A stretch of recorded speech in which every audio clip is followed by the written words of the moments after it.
இந்த காலத்துல நல்லதை சொல்றவங்களே நாட்டுல கொஞ்சம் பேர் தான்டா. அனைவருக்கும் அன்பான வணக்கம்.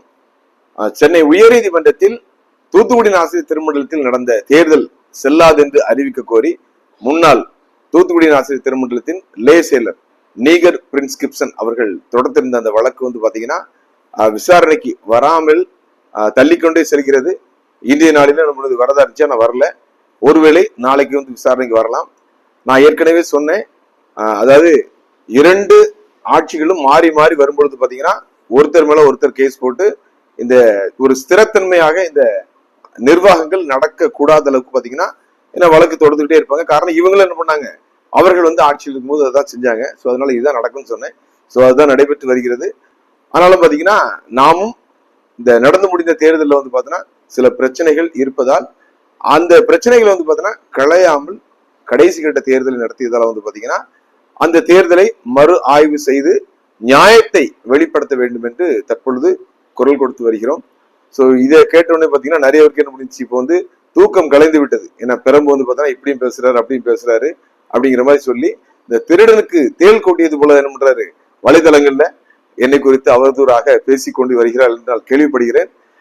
இவர்கள் மட்டுமல்ல, கடந்த ஆட்சியில் இருந்தவர்களும் பாத்தீங்கன்னா நாம் வலைத்தளத்தில் அவர்களுக்கு எதிராக பேசும்போது இதைவிட கடுமையான வார்த்தைகளில் வசைப்படுகிறார்கள். இங்க எல்லோருக்கும் நல்லவராக ஒருவர் வாழவே முடியாது, எல்லாரையும் நம்ம திருப்திப்படுத்தவும் முடியாது. எனவே உண்மையை நாம் சொல்லும் பொழுது நடக்கின்ற நிகழ்வுகளை பாத்தீங்கன்னா நம்ம வெளியில் சொல்லும் போது பாத்தீங்கன்னா கடந்த முறை ஆட்சியில் இருந்தவங்க கோவப்பட்டாங்க. அது போல இப்பொழுது ஆட்சியில் இருக்கவங்களும் கடந்த முறை எதிர்கட்சியா இருக்கும்போது என்ன பண்ணாங்க, ஆதரித்தார்கள். இப்பொழுது கோவப்படுறாங்க.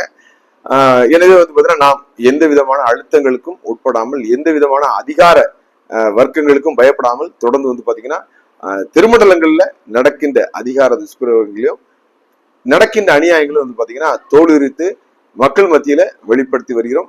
நிச்சயமாக அதிலிருந்து ஒருபடி நாம் பின்வாங்குவதாக எந்த விதமான சமரசத்துக்கும் வருவதாக ஐடியாவே இல்லை. அதற்கு பாத்தீங்கன்னா நம்ம அதிகமாக மிரட்டப்படுகிறோம். இரவு 10 மணிக்கு மேல வீட்டுக்கு ஆள் அனுப்பி என்ன பண்றாங்க, மிரட்டுற அளவுக்கு என்ன பண்ணிருக்காங்க தற்போது இருக்கின்ற ஆட்சியாளர்கள் துணிந்திருக்கிறார்கள். இவர்கள் பாத்தீங்கன்னா தற்பொழுது ஆட்சியில் இருக்கிறனால பணத்தை கொடுத்தோ பதவியை பயன்படுத்தி பாத்தீங்கன்னா நீதிமன்றத்திலிருந்து தப்பலாம். ஆனால் மக்கள் மன்றத்திலிருந்து ஒரு நாளும் இவர்களால் தப்ப முடியாது என்பதை மீண்டும் அழுத்தம் திருத்தமாக தெரிவித்துக் கொள்கிறேன். கடந்த ஆட்சியினர் பாத்தீங்கன்னா பணத்துக்காக பாத்தீங்கன்னா இங்க இருக்கின்ற அந்த பதவிகளை, அரசாங்க பதவிகளை பாத்தீங்கன்னா விலைக்கு விற்றார்கள். இவர்கள் பாத்தீங்கன்னா பதவிக்காக, அதாவது தாங்கள் தொடர்ந்து இந்த பதவியில் இருக்க வேண்டும் என்பதற்காக தாங்கள் விரும்புகிற நபரை என்ன பண்றாங்க போடுறாங்க. அதை எதிர்த்து யாரும் கேள்விக்கு கூடாதுன்னு சொல்லி என்ன பண்றாங்க, மூர்க்கத்தனமான வலைதளங்கள் விமர்சனங்களையும் நீங்கள் செய்த தவறை ஒத்துக்கொள்ளுங்கள், அப்படி இல்லாமல் மிரட்டல் மூலமாகவோ குடும்பத்தினருக்கோ எனக்கோ நீங்கள் அச்சுறுத்துவதால் இங்கு எதுவும் நடக்க போவதில்லை. கடந்த முறை சொன்னாங்க, நாங்க பாத்தீங்கன்னா ஏதோ தவறு செஞ்சிட்டோம், இனிமே செய்ய மாட்டோம் சொன்னாங்க. ஆனா பாத்தீங்கன்னா இப்பொழுது அதை விட அதிகமாக துணிந்து தவறு செய்து கொண்டிருக்கிறார்கள். எக்ஸாம்பிள் நான் சொல்லணும் அப்படின்னா, இவர்கள் செய்த ஒரு அநியாயத்தின் உச்சகட்டம் பாத்தீங்கன்னா கோவில்பட்டியில பாத்தீங்கன்னா பிரவீன் வாத்தியார் மனைவிக்கு பாத்தீங்கன்னா வேலை வாய்ப்பு கொடுத்திருக்காங்க. ஏன் கொடுத்தீங்க அப்படிங்கிறதுக்கு இன்னைக்கு வரைக்கும் பதில் கிடையாது. அது போல பாத்தீங்கன்னா சாயர்புரத்துல வேலை செய்த அந்த 3 நபர்களுக்கு பாத்தீங்கன்னா வேலையை விட்டு பணி நீக்கம் செய்திருக்கிறார்கள், எந்த விதமான காரணமும் இல்லாம. எதுக்கு செஞ்சாங்க, அப்ப பாத்தீங்கன்னா இம்ப்ராப்பர் அப்பாயின்மெண்ட். அது போல பாத்தீங்கன்னா பழிவாங்கும் நடந்த நடவடிக்கையில பாத்தீங்கன்னா 3 பேருடைய வேலையை என்ன பண்றாங்க, துணிந்து எடுக்கிறாங்க. அடுத்து என்னன்னு சொல்றேன் என்னன்னா, அதாவது பழிவாங்க படலத்துல உச்சகட்டத்துல பாத்தீங்கன்னா ஒரு ஆசிரியர் பாத்தீங்கன்னா முத்துகிருஷ்ணாபுரத்துல கிட்டத்தட்ட பாத்தீங்கன்னா வல்லநாடு வரைக்கும் என்ன பண்ணிருக்காங்க, மாத்திருக்காங்க. எல்லா பழிவாங்குதலும் பாத்தீங்கன்னா கிட்டத்தட்ட 50 கிலோமீட்டர் 100 கிலோமீட்டர் இருக்காங்க, இவங்க மாத்திருக்காங்க. இவங்க சொல்ற காரணம் அரசியல் இது அப்படிதான் நடக்கும் அப்படின்னு சொல்லி. இப்போ நாங்க பாதிக்கப்பட்டோம் அதனால நாங்க செய்வோம்னு சொல்றோம். இது எந்த வகையில ஏற்றுக்கொள்ள முடியும்? நம்ம ஏற்கனவே வலதளம் மூலமாக வெளிப்படுத்தணும்.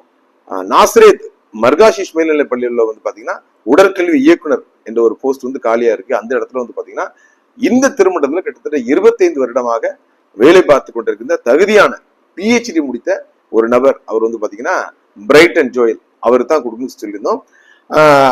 தற்பொழுது நடந்த எக்ஸிக்யூட்டிவ் மீட்டிங்ல என்ன சொல்லியிருக்காங்க அப்படின்னா, இந்த முறை பாத்தீங்கன்னா ப்ரொமோஷன் தான் கொடுக்கணும். ஏன்னா இதுக்கு முன்பு பாத்தீங்கன்னா ஒரு பிசிக்கல் டைரக்டர் போஸ்ட் பாத்தீங்கன்னா சாயர்புரம் மேல்நிலை பள்ளியில அப்பாயின்மெண்ட்ல போடுறாங்க. சோ அப்போ பாத்தீங்கன்னா அடுத்ததுக்கு என்ன பண்ணும், ப்ரொமோஷன் பண்ண சொல்லி பேசியிருக்காங்க. அதை கண்டிப்பாக செயல்படுத்துவோம் என்று எக்ஸிக்யூட்டிவ் மீட்டிங்ல என்ன பண்ணிருக்காங்க, வாய்மொழியாக தீர்மானம் போட்டிருக்காங்க. அதை தற்பொழுது இருக்கின்ற லே செயலர் நான் மறந்துட்டேன் அப்படின்னு சொல்லி என்ன பண்றாராம், அவ்வளவு ஈஸியா கடந்து போறாராம். அப்ப பாருங்க, ஒரு 25 வருடம் இந்த தூத்துக்குடி ஆசிரியர் திருமண்டலத்துல வேலை செய்த தகுதியான நபருக்கு அதை கொடுக்காமல் புதிதாக ஒரு நபருக்கு கொடுக்க வேண்டியது என்ன தேவை இருக்கிறது என்பதுதான் என்னுடைய கேள்வி. இப்ப நம்ம சொன்ன பிறகு பாத்தீங்கன்னா கொஞ்ச நாள் நின்றாங்க, அது வந்து நிப்பாட்டினாங்க. ஆனால் கடந்த 2 நாளைக்கு முன்னால பாத்தீங்கன்னா அந்த வகுத்தான் குப்பத்தை சேர்ந்த நபர் வந்து பாத்தீங்கன்னா திருமண்டல அலுவலகத்துல போய் 6 லட்சம் கட்டிட்டாராம். எவ்வளவு பெரிய அநியாயம் பாருங்க.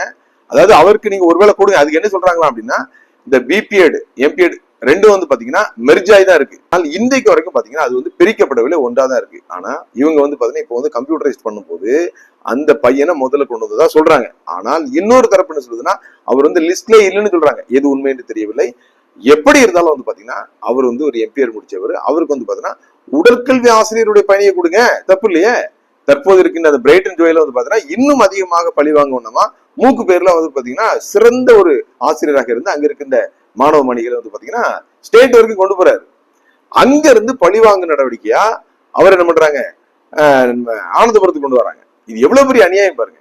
அவருக்கு வந்து பதவி உயர்வும் கொடுக்காம பழிவாங்குற மாதிரி என்ன பண்றாங்க, பணிமாற்றமும் செய்யறாங்க. அப்ப இப்படிப்பட்ட நபர்கள்ட்ட நாம் எப்படி வந்து நியாயத்தை எதிர்பார்க்க முடியும் அப்படிங்கிறத மக்கள் நீங்கள் புரிந்து கொள்ளுங்க. கடந்த டிஎஸ்எஃப் நிர்வாகமாவது வந்து பாத்தீங்கன்னா அவர்கள் புதிதாக வந்தவர்கள் அந்த இடத்தோட அந்த இம்பார்ட்டன்ஸ் தெரியாம என்ன பண்றாங்க, ஏதோ ஜெயித்து வந்துட்டாங்க. ஜெயிச்சு வந்த உடனே இந்த இடத்துல இவ்வளவு விஷயங்கள் இருக்கான்னு சொல்லி என்ன பண்றாங்க, தலகால் புரியாம என்ன பண்றாங்க, ஆட்டம் போடுறாங்க, தவறு செய்யறாங்க. ஆனால் தற்போது இருக்க நிர்வாகம் வந்து பாத்தீங்கன்னா இவர்கள் புதிதானதல்ல. ஏற்கனவே என்ன பண்ணிருக்காங்க, 9 வருடத்துக்கு மேலாக இந்த தூத்துக்குடி நாசிரியர் திருமணத்தில் என்ன பண்ணிருக்காங்க, ஆட்சியில் இருந்தவர்கள். இவர்களுக்கு தெரியும் என்ன செய்தால் தூத்துக்குடி நாசிரியர் திருமணத்தில் நல்லது நடக்கும், நாம் வந்து என்ன செய்தால் முன்னேறாதுங்கிறது ரொம்ப தெளிவா தெரியும். குறிப்பாக வந்து இங்க இருக்கிற பள்ளிகள் வந்து பாத்தீங்கன்னா முன்னேற்றம் இல்லாமல் தேங்கிய நிலைமையில் இருக்கிறது. திரும்பவும் நாம வந்து பள்ளி வாங்கினா நிச்சயமாக அது வந்து பள்ளிகளுக்கு நல்லது இல்லைங்கிறது நல்லா தெரியும். அப்போ வந்து பாத்தீங்கன்னா அறிந்தும் செய்கிறாங்க. அறிந்தும் செய்கிறவங்க தான் அநேக அடியால் அடிக்கப்படணும் வேதாவும் சொல்லுது. ஸோ அதனாலதான் பாத்தீங்கன்னா நாம் தொடர்ந்து இவர்களை விமர்சனம் செய்கிறோம். ஸோ இந்த விமர்சனங்களுக்கு எப்படியாவது வாய்ப்பூட்டு போட வேண்டும் என்பதற்காக என்னை குறித்து என்ன பண்றாங்க, அவதூறா பேசுறாங்க. பேசிட்டோம், நல்லாவே என்ன பண்ணோம் பேசிட்டோம். அதனால பார்த்தீங்கன்னா அதை குறித்து நமக்கு எந்த கவலையும் இல்லை. இன்னொரு மிகப்பெரிய அவலமும் இங்க நடந்திருக்குது. நம்ம ஏற்கனவே சொன்னோம், தகுதியானவர்களுக்கு மட்டும் தான் என்ன பண்ணும் அந்த தாளாளர் பதவியெல்லாம் கொடுக்குன்னு சொல்லிடுறோம். ஆனா வந்து பாத்தீங்கன்னா எந்த விதமான தகுதியும் இல்லாதவர்களுக்கு எல்லாம் தாளாளர் பதவி கொடுத்திருக்காங்க. கேட்பதற்கு வேதனையா இருக்குது. ஒரு நபர் வந்து பாத்தீங்கன்னா ஆடு களவாண்ட அவருக்கு வந்து பாத்தீங்கன்னா கரஸ்பாண்டன்ட் பதவி கொடுத்திருக்காங்க. இன்னொருத்தர் பாத்தீங்கன்னா மாணவிகள் தங்கிட விடுதியில வந்து பாத்தீங்கன்னா ஏறி குதித்தவருக்கு இன்னைக்கு வந்து பாத்தீங்கன்னா கல்லூரியின் ஒரு செயலாளர் பதவி கொடுத்திருக்காங்க. அப்ப வேற ஆளே இல்லையாங்க. மீண்டும் மீண்டும் வந்து பாத்தீங்கன்னா தவறு இழைக்கிறவர்களுக்கு ஏன் தவறு இழைத்து இந்த பெருமண்டல பள்ளிகளையும் கல்லூரிகளையும் மீண்டும் என்ன பண்ணோம், ஒரு படுகொலிக்குள்ள கொண்டு போனோம் அப்படிங்கிறத எங்களுடைய கேள்வி. அப்போ இப்படி தகுதி இல்லாத நபர்களை நீங்கள் வைத்துக் கொண்டு எங்களை போன்றவர்களுடைய வாயை அடைக்க வேண்டும், எங்களை போன்றவர்களோட பழி வாங்க வேண்டும் நினைப்பது எந்த விதமான நியாயம்? இன்னொரு நல்ல விஷயமும் நடந்திருக்குது. அதாவது சினாடு அமைப்பு வந்து பாத்தீங்கன்னா சீரழிந்து போயிருக்கிறது. அவர்களும் வந்து பாத்தீங்கன்னா தங்களுடைய பதவி காலம் முடிந்த பிறகு வந்து பாத்தீங்கன்னா ஏராளமான அநியாயங்கள் அக்கிரங்கள் செய்து கொண்டிருக்கிறார்கள். அதுல ஒரு பகுதியாக வந்து பாத்தீங்கன்னா தோரணங்கள் அப்படிங்கிறது பாத்தீங்கன்னா வெள்ளாளனுடைய மண்ணின் பேராயர் அசரியா வந்து பாத்தீங்கன்னா அவர்கள் சென்று ஸ்தாபித்த அந்த திருமண்டலத்துல வந்து பாத்தீங்கன்னா தேர்தலை நடத்தாமல் ஒரு பேராயரை தேர்வு செய்வதற்கு வந்து பாத்தீங்கன்னா தற்போது இருக்கிற சினாடு முடிவு செய்தது. ஆனால் அதை எதிர்த்து வந்து பாத்தீங்கன்னா வழக்கு போட்டு தூத்துக்குடி நாசிரியர் திருமண்டலத்தின் மண்ணின் மைந்தர் ஒய்யாங்குடியை சேர்ந்த அண்ணன் வாராங்கல் சுவாமியில் அவர்கள் வந்து பாத்தீங்கன்னா அதை வழக்கு தொடுத்து வந்து பாத்தீங்கன்னா அது வருகின்ற 8ஆம் தேதி நடந்திருந்த அந்த கூட்டத்துல என்ன பண்ணாங்க, அதாவது எந்த விதமான தேர்தல் நடத்தாம நாமினேட்ல என்ன பண்றாங்க, ஒரு பிஷப் தேர்வு செய்துக்கு இருந்தாங்க. அதை தடுத்து இருக்கிறார்கள். இது எதுக்கு தடுக்கிறாங்க அப்படின்னா, அவங்க நாமினேஷன்ல ஒரு பிஷப் எடுக்கிறாங்கன்னா அந்த தோரணங்கள்ல வந்து பாத்தீங்கன்னா ஏற்கனவே பாத்தீங்கன்னா ஏராளமான ஏக்கர் கணக்குல வந்து என்ன பண்ணிருக்காங்க, தற்போது இருந்த நிர்வாகம் விற்பனை செய்திருக்கிறாங்க. அதுவே வந்து பாத்தீங்கன்னா இன்னும் பிரச்சனை இருக்கு. அவர்கள் கைப்பாவையாக ஒரு பேராயரை வைத்துக் கொண்டு வருகின்ற தேர்தலிலும் அவர்கள் என்ன பண்ண வாக்கு செலுத்த வேண்டும். அது போல பாத்தீங்கன்னா இன்னும் பல கோடிக்கணக்கான ரூபாய் கோடிக்கணக்கான சொத்துக்களை சுரண்ட வேண்டும் என்பதற்காக என்ன பண்ணாங்க செய்தார்கள். ஆனா வந்து பாத்தீங்கன்னா அண்ணன் வந்து அதை வழக்கு தொடுத்து தடுத்திருக்கிறார்கள். அண்ணன் அவர்களுக்கு மீண்டுமாக வாழ்த்துக்களை தெரிவித்துக் கொள்கிறோம். மீண்டும் தூத்துக்குடி நாசிரியர் திருமண்டலத்துக்கு வரேன். தூத்துக்குடி நாசிரியர் திருமண்டலத்தில் வந்து பாத்தீங்கன்னா நிர்வாகிகள், அதாவது வந்து நம்ம ஏற்கனவே சொல்லிட்டோம், இது வந்து ஒரு பதவி அல்ல, ஒரு ஊழியம். இதில் இருக்கிறவர்கள் வந்து பாத்தீங்கன்னா உண்மையாக இருக்க வேண்டும், உத்தமர்களாக இருக்க வேண்டும் என்பது மிக மிக முக்கியம். ஆனால் கடந்த 2 நாட்களுக்கு மேல பாத்தீங்கன்னா நாசிரியத் கவுன்சில்ல பாத்தீங்கன்னா ஒரு குரூப் வந்து பாத்தீங்கன்னா சீட்டாடி கொண்டிருக்கிற அதுல வந்து பாத்தீங்கன்னா ஒரு எக்ஸிகியூட்டிவ் மெம்பர் அவர்கள் வந்து பாத்தீங்கன்னா காவல்துறை ஸ்பெஷல் டீம் எஸ்பியோட ஸ்பெஷல் டீம் வந்து துரத்தி பிடிச்சி எழுதி கொடுத்துட்டு விஷயம் வெளியே தெரிஞ்சிடக்கூடாதுங்கிறக்கான கையில கால விழுந்து வெளியே வந்திருக்காங்க. பாருங்க, ஒரு சீட்டாடுகிற நபர் வந்து பாத்தீங்கன்னா ஒரு எக்ஸிகியூட்டிவ் கமிட்டியா எடுத்து வச்சிருக்காங்க. எவ்வளவு பெரிய அவமானம் என்பதை மட்டும் எங்களுக்கு புரிந்து கொள்ளுங்கள். எரியிற கொள்ளியில வந்து எந்த கொள்ளி வந்து நல்ல கொள்ளின்னு சொல்லுவாங்க. அது போல பாத்தீங்கன்னா இருவரும் ஒரே வேறு தான். அதாவது வந்து பாத்தீங்கன்னா தொடர்ந்து சொல்லி வருகிறேன், டிஎம்கே ஏடிஎம்கே மாதிரி தான். அதற்கு ஒரு நல்ல சான்றை நான் உங்களுக்கு கூற விரும்புகிறேன். ஆசிரியர்கள் வந்து பாத்தீங்கன்னா திருமண்டல தேர்தலில் ஈடுபடக்கூடாதுன்னு சொல்றாங்க. அதே சமயத்துல வந்து பாத்தீங்கன்னா திருமண்டல் தேர்தலில் வந்து பாத்தீங்கன்னா அதிகமாக ஈடுபட்டவர், வெளிப்படையாக வந்து பாத்தீங்கன்னா ஒரு அணியினை ஆதரித்தவர் தான் பாத்தீங்கன்னா சாயர்புரம் ஆண்கள் மேல்நிலைப் பள்ளி இருக்கிற தலைமை ஆசிரியர் திரு எட்வர்ட் அவர்கள். அவர்கள் வந்து பாத்தீங்கன்னா இந்த ஆட்சி வந்த பிறகு வந்துதான் பணியிட மாற்றம் செய்யப்படுவார் நினைச்சோம், மாற்றப்படல. அவர்கள் வந்து பாத்தீங்கன்னா ஒரு அணியினருக்கு ஆதரவாக, டிஎஸ்எஃப் அணியினருக்கு ஆதரவாக துணிந்து பண்ணாங்க, வேலை செஞ்சாங்க. அந்த டிஎஸ்எஃப் பிளாசால தான் எப்பவுமே இருந்துட்டு இருப்பாங்க.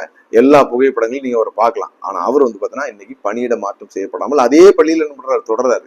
அதற்கு அவங்க சொல்ற ஒரு காரணம் என்னன்னா அவர் எபிஷியன்டான வாத்தியார் அப்படின்றாங்க. ரைட், ஒத்துக்கிறேன். அதே சமயத்துல வந்து பாத்தீங்கன்னா அதே சாயர்புரத்துல ஆலயத்துல வந்து பாத்தீங்கன்னா ஆயராக இருந்தவர் திரு மனோகர் ஆயர் அவர்கள், அவரும் வந்து பாத்தீங்கன்னா எபிஷியன்ட். காரணம் என்ன பாத்தீங்கன்னா அவர் வந்த பிறகுதான் அங்க இருக்க இந்த ரஃபேல் மருத்துவமனையை அவ்வளவு அருமையான பண்ணாரு, டெவலப் பண்ணாரு. அவரும் வந்து பாத்தீங்கன்னா இவங்க என்ன குற்றச்சாட்டு சொல்றாங்கன்னா அவர் என்ன பண்றாரு, அரசியல் நிலைப்பாடு எடுத்தாரு, ஒரு அணியினருக்கு ஆதரவாக செயல்பட்டாரு, அதனால வந்து பாத்தீங்கன்னா அவரை பணியிட மாற்றம் செஞ்சிருக்குன்னு சொல்றாங்க. ரைட்டு, நான் அப்போ வரேன். அது அவரும் அரசியல் செய்தார், அவர் வந்து பணியிட மாற்றம் செஞ்சிருக்கீங்க. ஆனால் இங்கு அரசியல் செய்த அந்த எட்வர்ட் ஆசிரியர் வந்து பாத்தீங்கன்னா இன்னைக்கு வந்து தலைமை ஆசிரியராக வைத்திருக்கு. என்ன காரணம்னா வந்து முன்னாள் லே செயலர் நீகர் பிரின்ஸ் கிப்சன் அவருடைய உறவினர். பாருங்க, இங்க ஒரு நீதி, அங்க ஒரு நீதி. நான் அதான் சொல்றேன். இவர் வந்து வெளியில வந்து பாத்தீங்கன்னா அடித்துக் கொள்வது போல, வழக்குகள் தொடர்பது போல வந்து பாத்தீங்கன்னா நடித்து கொண்டாலும் உள்ளுக்குள்ள வந்து அவருக்குள்ள ஒரு அட்டாச்மெண்ட் இருக்கதான் செய்யுது. எனவேதான் திரு எட்வர்ட் அவர்கள் வந்து பாத்தீங்கன்னா முன்னாள் டிஎஸ்எஃப் அணியினருடைய நிர்வாகத்தின் உறவினர் என்ற காரணத்தினால் பாதுகாக்கப்படுகிறார். மனோகர் ஆயர் அவர்களுக்கு ஆள் இல்லை என்பதால் பழிவாங்கப்படுகிறார். இது போன்றுதான் ஏராளமான மக்களுக்கு வந்து பாத்தீங்கன்னா எங்களுக்கு அநீதி நடந்திருக்குது. ஒரு காலத்திலும் இவர்கள் வந்து பாத்தீங்கன்னா இந்த திருமண்டலத்தை முன்னேறுவதற்கு அனுமதிக்க மாட்டார்கள். இவர்கள் அகற்றப்பட்டு புதியவர்கள் இந்த திருமண்டலத்திற்கு ஆட்சியிலும் அதிகாரத்திலும் வர வேண்டும். அப்படி வந்தால் மட்டும்தான் இந்த திருமண்டலம் காக்கப்படும். அதுவரைக்கும் நம்மை போன்றவர்கள் மிரட்டப்படுவார்கள், விரட்டப்படுவார்கள், தொடர்ந்து அச்சுறுத்தப்படுவார்கள். ஆனாலும் கர்த்தர் நம்மோடு இருக்கின்றார். எதை பற்றியும் கவலைப்படாமல் தொடர்ந்து நிர்வாகத்தில் நடக்கின்ற தவறுகளை தோலுரிப்பேன். அனைவருக்கும் நன்றி. சொல்றவன் சொந்த வாழ்க்கைய பத்தி எல்லாம் கிளறி பார்க்காதே. அவன் சொல்றதுல அறிவுக்கு பொருத்தமா இருந்தா நடங்க.